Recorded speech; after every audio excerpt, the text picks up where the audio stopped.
Hurmatli ustozlar, siz uchun ajoyib yangilik. Agarda anchadan beri yig'ilib qolgan qog'ozlaringiz bo'lsa, ularni tashlab yuborishga shoshilmang. Ulardan yana bir marta foydalanishning iloji bor. Bu uchun qog'ozga o'zingizga kerak bo'lgan atama, savol, misol, istalgan narsani yozasizda, uni g'ijimlab o'quvchilarga topshirasiz va ularga shartni tushuntirasiz.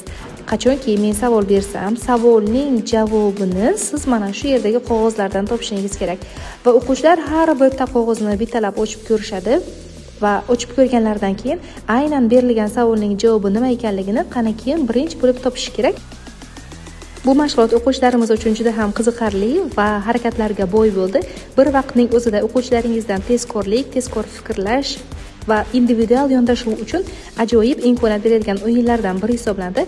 Agarda sinab ko'rmagan bo'lsangiz, albatta sinab ko'ring va natijasini o'zingiz ko'rishingiz mumkin. Agarda yoqqan bo'lsa, o'qituvchi tanishlaringizga yuborishni unutmang.